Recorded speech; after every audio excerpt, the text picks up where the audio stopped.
What if I told you that Doey the Doughman isn't truly gone for good? I know. You're probably thinking we've all witnessed his final moments, crushed in a way that seemed to leave no hope for survival. But there are crucial differences in Doey's larger body form that separate him from the other experiments. And after careful analysis of these unique traits, I've come up with a few theories that might just explain how and why Doey could return in the future. Let's revisit the key moments. We first encounter Doey in an unsettling scenario, as he brutally tears apart Pianosaurus and devours its remains. This sets the stage for understanding just how dangerous and capable he is. As we continue, Doey aids us through puzzles, revealing bits of lore along the way, ultimately guiding us to a sanctuary called the Safe Haven, a place designed to protect the remaining toys from ongoing threats. It's here that we see the stark contrast in beliefs between Doey and Poppy regarding how to seek justice for the innocent lives lost at the hands of Playtime Co. "I think you're wrong, Poppy. What you want is the best for everyone." Doey. Poppy counters with, "No, this place, we need to erase every trace of it." Despite their differences, we continue onward, facing Yarnaby and eventually watching him burn to death. Afterward, we confront his master, the Doctor.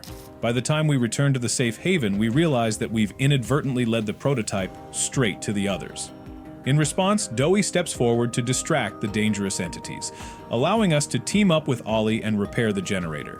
Once that task is completed, Poppy insists we plant explosives as part of a plan to bring an end to both the factory and the prototype. But when we return, we're met with the grim discovery that the prototype has already been destroyed. The hideout, once a sanctuary where Doey and the others sought refuge, is eventually overwhelmed by a wave of grief and despair. Doey, devastated by the loss, completely spirals into madness. His emotional collapse is so intense that he ultimately becomes consumed by it, leading to his physical form being buried under an enormous pile of debris. This event triggers a terrifying and grotesque transformation, turning him into a monstrous abomination beyond recognition. What follows is a frantic and intense chase sequence, leading us into a brutal and relentless boss battle. During this climactic confrontation, it appears that we have finally defeated Doey, bringing an end to his terrifying rampage, or at least that's what we are led to believe at the time. But as we delve deeper into his nature, there's one particular and fascinating trait that sets Doey apart from every other experiment: his extraordinary ability to slip through even the tiniest gaps and confined spaces. This ability suggests a level of physical flexibility and malleability that the other creatures don't possess. Furthermore, it's evident that Doey is capable of disassembling parts of his body, allowing him to function as a living, breathing being despite the alterations to his form. This ability seems to defy the usual limitations that these larger, more monstrous bodies tend to have. In most cases, the survival of these experiments depends on the integrity of their vital human organs. Take Mommy Longlegs as a clear example. Once her abdomen is crushed, her life ends almost instantly as the destruction of her essential organs is irreversible. But Doey, curiously, doesn't appear to share this same critical weakness, suggesting there is something uniquely resilient about his structure and biology. A crucial clue in understanding Doey's abilities lies in his much higher experiment number, 1322. By the time his creation began, Playtime Co. had likely accumulated a wealth of knowledge and honed their methods for crafting these enormous bodies. It's fascinating to consider how quickly their experimentation advanced. One year, the company was unveiling a highly controversial toy line that sparked significant debates and concerns.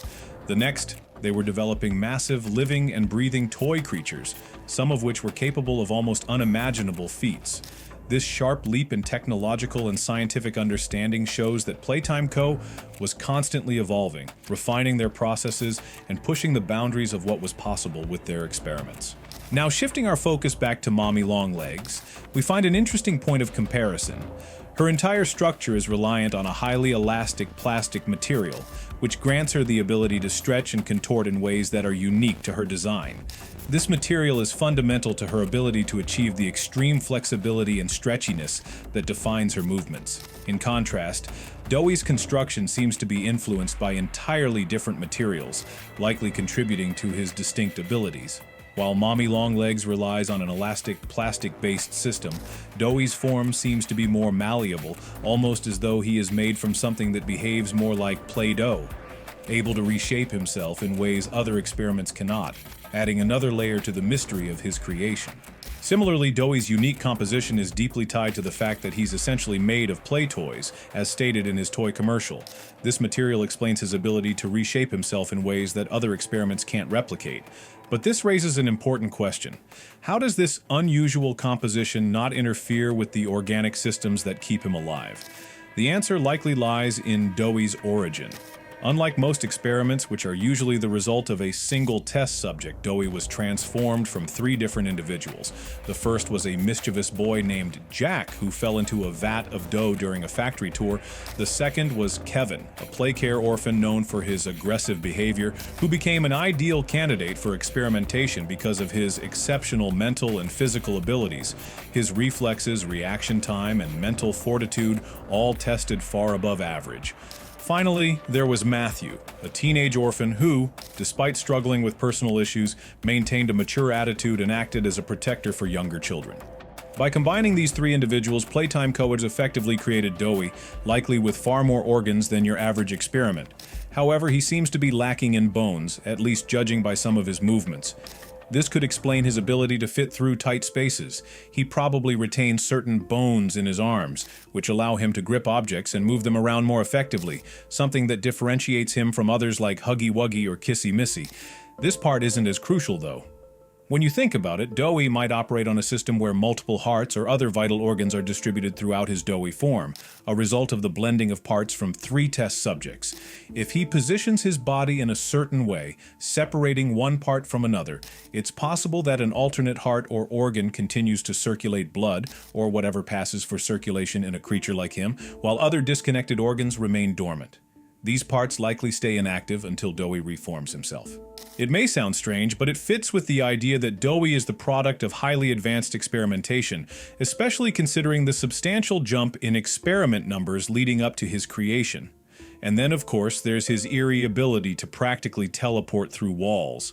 There's a safe place up ahead. Even if it's not exactly teleportation, Doey might be able to compress his shape into such a thin layer that he can slip through even the tiniest cracks.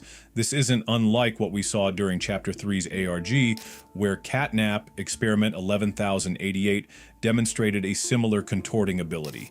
But Doey's experiment number is even higher, meaning the scientist had more time to refine and enhance his abilities. Ultimately, Doey seems to meet his apparent end when he's crushed under a massive steel tube. However, it's still possible to speculate that some of his extra organs, maybe one of his hearts or brains, remained intact, enough to slowly regenerate. This could have provided the energy he needed to return in Chapter 5, more angry and vengeful than ever. What do you think? Could Doey still be alive? Drop your thoughts in the comments below and check out the next video for more.